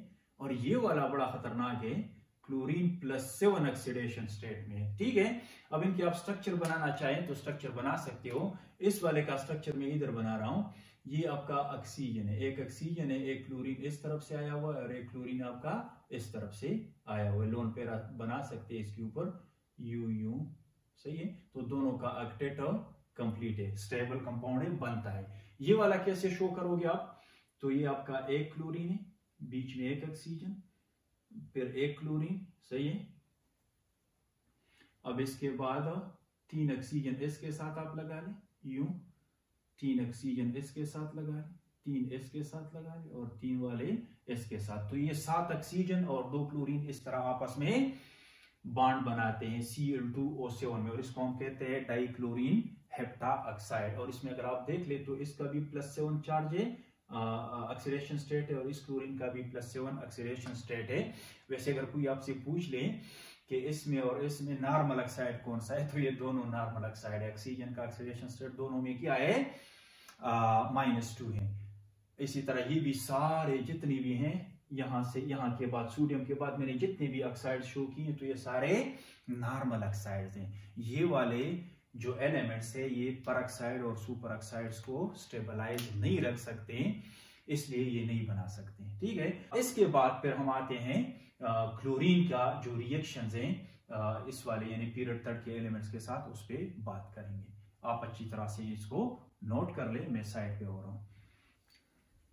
पीरियड थर्ड एलिमेंट्स का ऑक्सीजन के साथ रिएक्शंस के बाद हम आते हैं ये भी अपना हो गया। क्लोरीन के साथ भी हमने इसके सारी वाटर के साथ भी रिएक्शन हमने डिस्कस किए, ऑक्सीजन के साथ भी हो गए। थर्ड नंबर पर जो पीरियड थर्ड एलिमेंट्स की रिएक्शंस है वो है क्लोरीन के साथ। तो ये अब हमारा लोडिंग में है, ये अब हम करेंगे डिस्कस, और ये हमारा लास्ट टॉपिक होगा इसी लेक्चर का। तो अब ऑक्सीजन को आप हटा दिया यहाँ से। ऑक्सीजन का तो हमने देखा किस तरह रिएक्ट करती है ऑक्सीजन गैस इन एलिमेंट्स के साथ, पीरियड तल के जो एलिमेंट्स है इनके साथ। तो अब यहां मैं लिख रहा हूं क्लोरीन। अब बारी है क्लोरीन का। तो क्लोरीन जो है इसको हम रिएक्टिविटी के लिहाज से, इसकी इलेक्ट्रोनेगेटिविटी को देखकर, इसकी इवन पोजीशन को पीरियोडिक टेबल में देखकर उस हिसाब से हम इसको, जब ये रिएक्शन करता है तो इसको हम ऐसे देखते हैं जैसे ये ऑक्सीजन का छोटा कजन हो। सही है। तो रिएक्शन उसी नेचर का होगा जिस तरह ऑक्सीजन इलेक्ट्रॉन ले रहा था इनसे, पीरियड थर्ड के एलिमेंट से, क्लोरीन भी इनसे इनको ऑक्सीडाइज करेगा। ये जितने भी एलिमेंट्स है, तो एलिमेंट्स ने अब भी रहना है एज अ रिड्यूसिंग एजेंट, और क्लोरीन एक्ट करेगा एज अ ऑक्सीडाइजिंग एजेंट। तो ये भी रिएक्शन बड़ा मजे का होने वाला है, जितने भी रिएक्शंस हैं। ठीक है। सोडियम भाई अब आ गया किसके मुकाबले में? क्लोरीन के मुकाबले में। तो ये यहां भी इलेक्ट्रॉन देगा। एक सोडियम कितने इलेक्ट्रॉन दे सकता है? एक इलेक्ट्रॉन। कौन सा वाला? इसका 3s1 में जो इलेक्ट्रॉन है ये लॉस करता है, क्योंकि इसको पता है कि इसको लूज करने के बाद जो है मैं नियान की तरह बनूंगा। Excuse me. सही है। तो ये एक इलेक्ट्रॉन। अब क्लोरीन जो है आपका Cl2 की शक्ल में होता है। क्लोरीन, एक क्लोरीन को कितने इलेक्ट्रॉन चाहिए? एक क्लोरीन को एक इलेक्ट्रॉन चाहिए अपना ऑक्टेट कंप्लीट करने के लिए। सोडियम एक दे सकता है, तो एक के लिए तो एक काफी हो गया। ये अब ये जब आते हैं तो पेयर्स की शक्ल में आते हैं। ये जोड़ा है, तो अब आपको इसको भी 2 करना होगा। 2 इसके हो गए सोडियम, तो 2 आयंस बनेंगे और 2 इलेक्ट्रॉन्स निकलेंगे, तब जाके आपका ये वाला जो डाई एटॉमिक मॉलिक्यूल है क्लोरीन का ये खुश होगा। तो ये जो 2 इलेक्ट्रॉन्स है आपके, इस तरह आप कर लें, क्लोरीन को आप यू बना ले तो बड़ा अच्छा हो जाएगा, स्टूडेंट के लिए आसानी हो जाएगी। Cl और Cl। सही है। अब ये वाला बॉन्ड ब्रेक होगा क्योंकि इसको इलेक्ट्रॉन मिल रहे हैं बाहर से।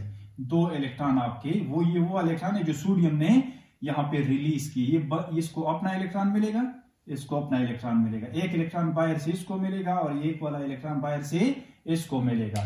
तो आपका ये जो क्लोरीन है ये अब क्लोराइड बन जाएगा। हर एक पे माइनस चार्ज आएगा, -1, क्योंकि ये तो इसके अपने इलेक्ट्रॉन थे ये वाले। सही है। अब बाहर से एक इलेक्ट्रॉन इसको मिला और बाहर से एक इलेक्ट्रॉन इसको मिला, तो हर एक क्या हो गया? Cl-। इसको आप देख लें। वैसे ये रिएक्शन आपने जो शुरू के क्लासेस है, इवन क्लास 7 और 8 में भी इस रिएक्शन को आपने याद किया होगा कि सोडियम इलेक्ट्रॉन देता है और क्लोरीन इलेक्ट्रॉन लेता है। लेकिन इसका इस अंदाज से अगर आप करें तो ये दरअसल एक रेडॉक्स रिएक्शन है। तो ये वाला जो रिएक्शन है जिसमें इलेक्ट्रॉन लॉस हो गए, किसने लॉस किए? सोडियम ने। इसको हम कहते हैं ऑक्सीडेशन हाफ। ये रेडॉक्स रिएक्शन है। और ये इसके जो 2 इलेक्ट्रॉन है वो 2 क्लोरीन ने यहां एक्सेप्ट किए, तो इसको कहते हैं रिडक्शन हाफ। सही है। और इक्वेशन को हमने ऑलरेडी बैलेंस किया क्योंकि मैंने यहां पर इलेक्ट्रॉन को बैलेंस किया। तो अब आप इन दोनों को मिलाएं तो इससे आपका ओवरऑल रिएक्शन बन जाएगा। रेडॉक्स रिएक्शन जो सोडियम और क्लोरीन के बीच होता है वो कुछ इस तरह है। ये 2 इलेक्ट्रॉन तो आपके यहाँ पे रिलीज हो गए, तो यहाँ किसी ने इसको कैच किया। किसने? अपना क्लोरीन ने। तो ये ओवरऑल रिएक्शन कुछ इस तरह है कि 2Na, बुक में ये रिएक्शन दिया होता है, मैकेनिज्म नहीं होता, तो आपको समझाने के लिए मैंने यहाँ पे मैकेनिज्म करवाया आपको। ये Cl2 आप लिख ले। सही है। तो 2Na Cl2 के साथ मिलकर 2NaCl, Na+ और ये 2Cl-, तो आप ये लिख सकते हैं 2NaCl। ये NaCl साल्ट इसी तरह से बनता है। इसको आप सीधा बना ली यूं। ठीक है। कुछ बेहतर है पहले से, इसकी वजह से मैं इसको यहां ला रहा हूं। तो ये ओवरऑल रिएक्शन है। सोडियम कैसे रिएक्ट करता है क्लोरीन के साथ, जो सोडियम क्लोराइड बनाता है। बाकी का भी यही हाल होगा। मैग्नीशियम 2 इलेक्ट्रॉन दे सकता है, इधर लिख ले आप। ये तो कहानी हुई सोडियम का। अब यहां मैग्नीशियम का रिएक्शन लिखते हैं। तो याद रखें सारे जितने भी एलिमेंट्स है, क्लोरीन तो खुद इसका मेंबर है, तो क्लोरीन का क्लोरीन के साथ रिएक्शन है, इसको तो हम नहीं डिस्कस करेंगे। बाकी सब जो है क्लोरीन के साथ रिएक्ट करते हैं और सबके क्लोराइड्स बनते हैं। क्या बनते हैं? क्लोराइड। सोडियम का सोडियम क्लोराइड, तो मैग्नीशियम का क्या बनेगा? Magnesium chloride. कैसे बनेगा? मैकेनिज्म क्या होगा? एग्जैक्टली वही वाला जो सोडियम का मैंने किया, लेकिन स्टाइकोमेट्री को आपने सेट करना होगा। ये आपका मैग्नीशियम 2 इलेक्ट्रॉन दे सकता है, तो Cl2 आपका एक कॉपी है, ये भी एक कॉपी है। एक में ये 2 है, एक को 1 चाहिए, तो 2 को 2, ये 2 दे सकता है, तो सीधा सीधा आपने इसको U लिखना होगा। इसका आपको पता है मैग्नीशियम के ऊपर क्या चार्ज आता है? +2, Cl के ऊपर -1, तो इसका इधर आएगा और इसका इधर जाएगा। सही है, ये वाला U क्रॉस करके। सही है, तो क्या बनेगा? MgCl2। सही, बार बार समझाने की जरूरत नहीं है। वैसे एल्यूमिनियम के केस में मैंने आप लोगों को ये चीजें समझाई कि क्यों हम Al2 और दूसरा वाला 3 लिखते हैं। सही है, यहाँ भी आएगा इसके केस में, क्लोराइड के केस में मैग्नीशियम का मैग्नीशियम क्लोराइड बनता है। सही है, अब मैग्नीशियम के बाद है आपका एल्यूमिनियम। एल्यूमिनियम भी रिएक्ट करता है किस चीज के साथ? लेकिन याद रखिए वही वाली बातें हैं। सोडियम इजीली रिएक्ट करेगा, मैग्नीशियम थोड़ा रेजिस्ट करेगा, एल्यूमिनियम थोड़ा और रेजिस्ट करेगा, क्योंकि ये रेजिस्टेंस हमने वहां पर भी देखी जब ऑक्सीजन रिएक्ट कर रहा था इनके साथ। अगर ऑक्सीजन क्लोरीन से ज्यादा पावरफुल है, तो वहां अगर हीट करना पड़ता है, तो यहां भी आपने इसको हीट करना पड़ता है, इसको भी आपने हीट करना पड़ता है। तो आपका ये एल्यूमिनियम कितने इलेक्ट्रॉन दे सकता है? 3। सही है, क्लोरीन को कितने चाहिए? पर मॉलिक्यूल 2 चाहिए, पर एटम 1 चाहिए। सही है, तो 2। सही है, और ये यहां आपका 3 दे सकता है, तो इसको आप इस तरह कर ले, 2 कर ले, तो ये 6 इलेक्ट्रॉन हो जाएंगे। ये यहां 2 और 3 से मल्टीप्लाई करें तो 6 इलेक्ट्रॉन आपके पूरे हो जाए। इलेक्ट्रॉन को बैलेंस करते हुए आपका, क्योंकि ये रिडॉक्स रिएक्शन है, इलेक्ट्रॉन बैलेंस करे, इक्वेशन आपका खुद ब खुद बैलेंस हो जाता है, AlCl3। तो यहां से भी आप कर सकते हैं, लेकिन यहां से बैलेंस करना थोड़ा मुश्किल हो जाता है। वहां पर 2 एल्यूमिनियम में, तो आप इसको 2 से मल्टीप्लाई करें। इससे फायदा ये होगा कि एल्यूमिनियम भी आपकी पूरी हो गई, और 3 × 2, तो ये 6 क्लोराइड, और यहां पर भी 6 आपका क्लोरीन हो गए, बल्कि यहां क्लोराइड और यहां क्लोरीन है। तो ये बड़ा सिंपल है, यहां भी आपको हीट करना पड़ता है। सही है, तो इसका हम कैसे रिएक्शन फिर लिखते हैं? ये दरअसल ऐसे होता है कि एक ट्यूब लेते हैं, लॉन्ग ट्यूब है, यूं प्रैक्टिकली इसको ऐसे करते हैं, लॉन्ग ट्यूब है,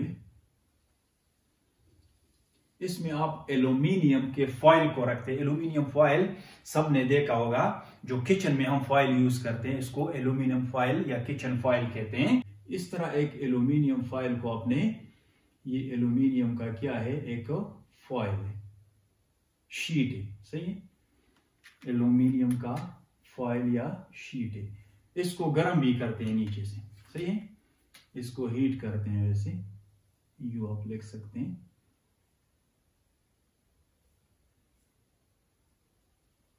सही, तो अंडर हीटिंग इसमें से फिर हम क्लोरीन गैस को पास करते हैं, Cl2 गैस इसमें से पास करते हैं। तो UCl2 गैस जब पास होता है, तो यहां पर आपको पाउडर मिलता है।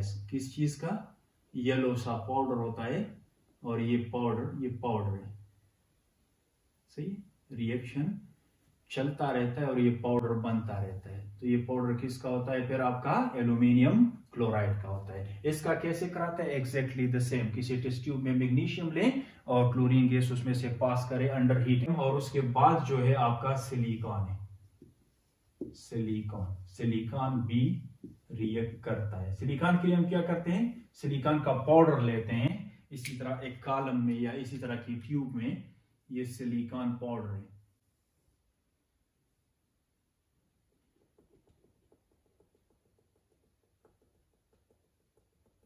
एल्यूमिनियम को भी आप पाउडर फॉर्म में ले सकते हैं, शीट कोई लाजमी नहीं है। सही है, इसी तरह आप इसका भी दिखा सकते हैं। तो ये पाउडर है किस चीज का?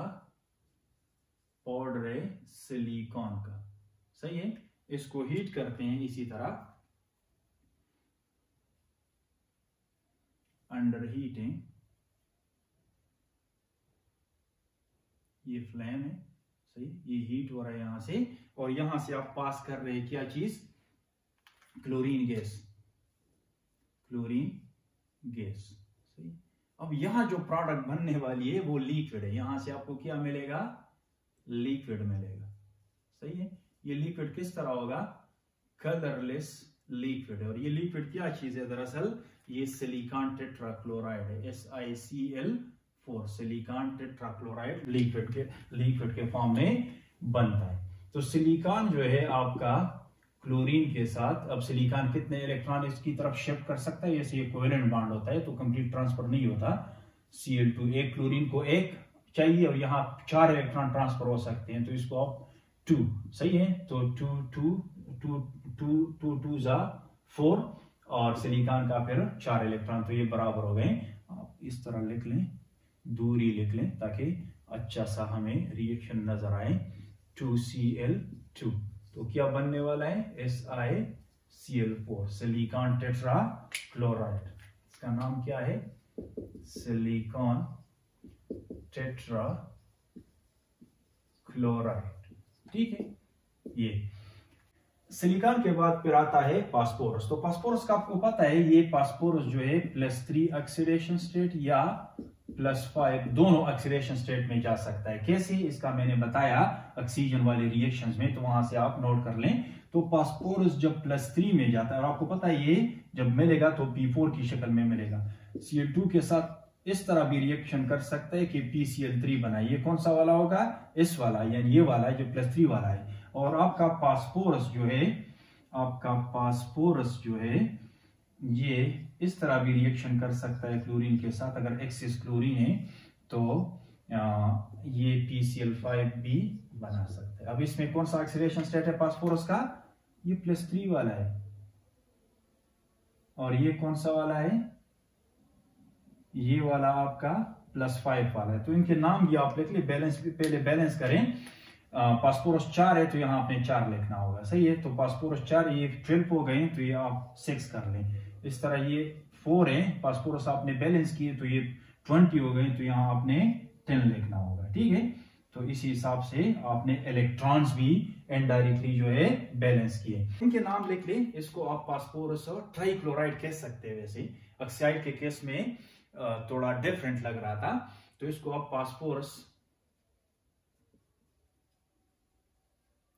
ट्राइक्लोराइड कह सकते हैं, या यूं लिख लिया, वही वाला नोमेनक्लेचर, फास्फोरस 3 क्लोराइड, दोनों सही है। ठीक है, और इसको आप फास्फोरस पेंटा क्लोराइड कह सकते हैं, और आप यू भी लिख सकते हैं, बल्कि ये ज्यादा अच्छा रहेगा, फास्फोरस, क्योंकि ऑक्सीजन के केस में पेंटा ऑक्साइड और ट्राई ऑक्साइड वो सही नहीं होता। फास्फोरस क्योंकि वहां 3 नहीं होते, सही है। P4 और 6 को लोग फास्फोरस ट्राई ऑक्साइड कहते हैं, जो कि गलत आता है, फिर उस हिसाब से लोग कंफ्यूज हो जाते हैं उसमें। तो ये वाला नोमेनक्लेचर ज्यादा अच्छा है, फास्फोरस पेंटा क्लोराइड। ठीक है, तो इनके नाम हो गए। इस तरह अब ये जो है ये कलरलेस लिक्विड है, और ये वाला सॉलिड है, स्ट्रॉ कलर सॉलिड्स, जो स्ट्रॉ का कलर होता है उसी तरह ये दिखता है, स्ट्रॉ कलर सॉलिड है। ये किस तरह, ये लिक्विड होता है, और ये आपका straw colour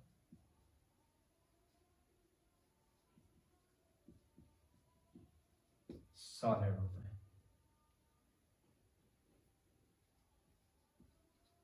straw colour solid. एक ही बचता है और वो है सल्फर। इसके बाद फिर क्लोरीन है, तो क्लोरीन का क्लोरीन के साथ रिएक्शन नहीं होता, सही है। अगर 2 एटम्स की बात करें तो हाँ Cl2 बनाता है। ठीक है, सल्फर का क्लोरीन के साथ रिएक्शन होता है, यस, सल्फर रिएक्ट करता है क्लोरीन के साथ, और आपका जो रिएक्शन होगा, वैसे मैंने ब्लैक से लिखा है, सल्फर और क्लोरीन रिएक्ट करके ये 2 आपने शो करना होगा, 2 और इस हिसाब से ये वाला बनता है S2Cl2, सही है। क्योंकि आपका ये जो कंपाउंड, इसका स्ट्रक्चर क्या होगा, ये डाइसल्फाइड बॉन्ड इसमें होता है, सही है। तो उसी तरह से नहीं करना होगा आपने कि एक सल्फर जो है इसको ये 2 इलेक्ट्रॉन जो है यूटिलाइज कर सकते हैं, नहीं, ये असल में डाइसल्फाइड बॉन्ड के थ्रू बॉन्डेड होते हैं और साथ साथ रिएक्शन इन्होंने किया होता है किस चीज के साथ, क्लोरीन के साथ, सही है। तो ये डाइसल्फर डाई क्लोराइड है, डाइसल्फर डाई क्लोराइड इसका नाम है, डाइसल्फर डाइक्लोराइड। अब ये किस तरह दिखेगा, ये ऑरेंज कलर का लिक्विड होता है, किस तरह दिखता है, ऑरेंज कलर लिक्विड होता है और इंतहाई बैड स्मेल का लिक्विड होता है, तो फूल स्मेलिंग यानी कि बैड स्मेलिंग लिक्विड होता है। तो इसी तरह से सबका क्लोरीन के साथ रिएक्शन के बाद सबके क्लोराइड्स। अल्लाह हाफिज, आप अच्छी तरह से इनको नोट कर लें and see you in the coming lectures.